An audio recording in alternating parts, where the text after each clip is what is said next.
సేవకులుగా మనం ఉండాలి. సేవకులుగా మనం ఉండాలి. ఇప్పుడు ఎక్కడికో మీటింగ్స్కి వెళ్ళాలి, కొన్ని షోలు తలపెట్టాయి. ఆ షోల నుంచి ఏంటి ఎలాంటి షోలు వస్తున్నాయి అని అనుకుంటున్నారా? దేవుడు ఏంటంటే ఆయనతో మనం ఉన్నామో లేదని కొన్ని షోలు తప్పిస్తారు.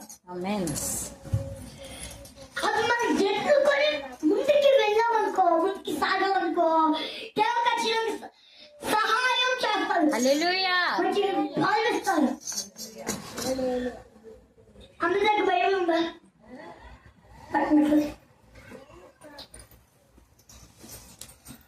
చాందకు భయం పడతారు.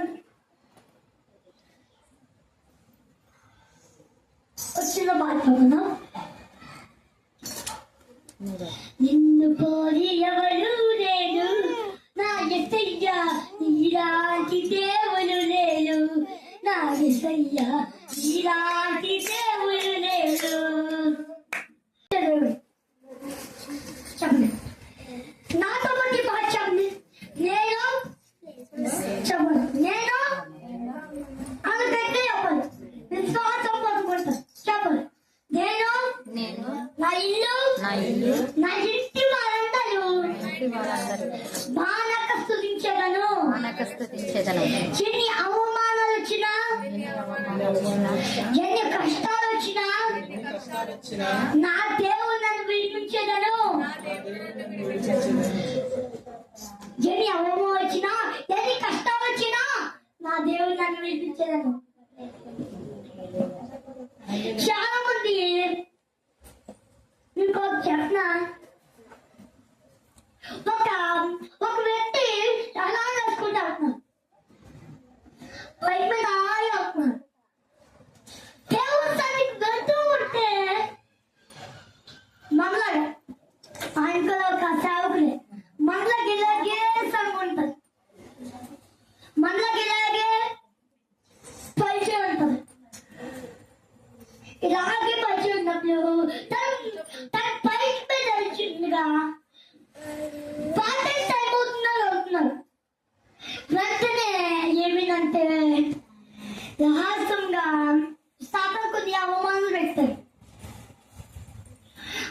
ఆయన ఆ అవమానాలు పట్టించుకోకుండా దేవుడు వెళ్తున్నాడు. ఎన్ని అవమానాలు వచ్చినా, ఎన్ని కష్టాలు వచ్చినా, శోధాలు వచ్చినా వాళ్ళ దేవస్థానికి ఏడుగురికి వెళ్తున్నాడు.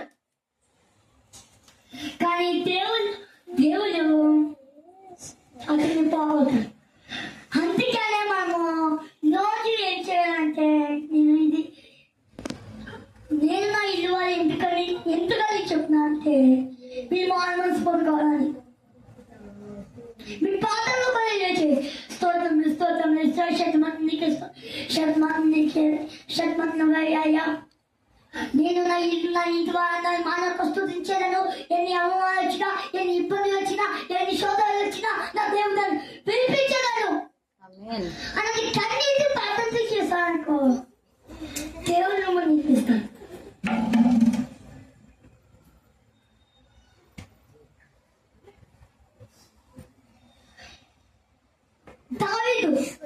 దావీదు గొల్యాకుని ఎలాగైతే చెప్పాలో, ఎలాగైతే రాజు అయ్యాలో దేవుడు అంతనే ప్రేమిస్తాడు.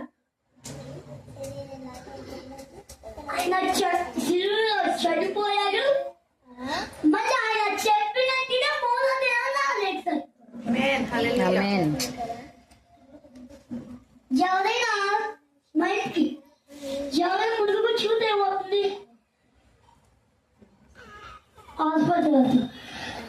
అదే దేవునికి ముళ్ళు కిరీటం పెట్టారు. గట్టిగా ముళ్ళు కిరీటం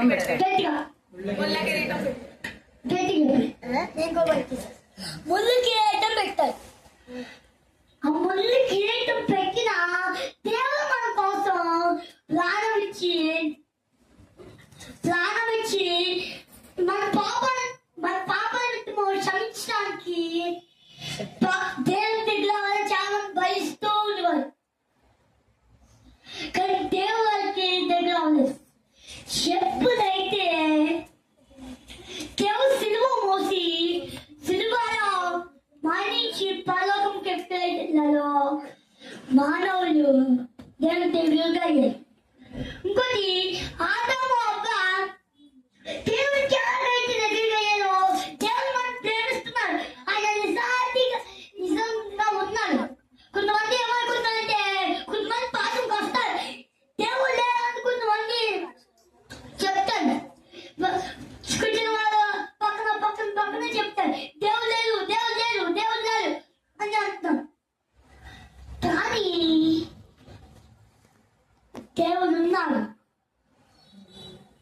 అసలు మన రాజాలు యేసయ్య.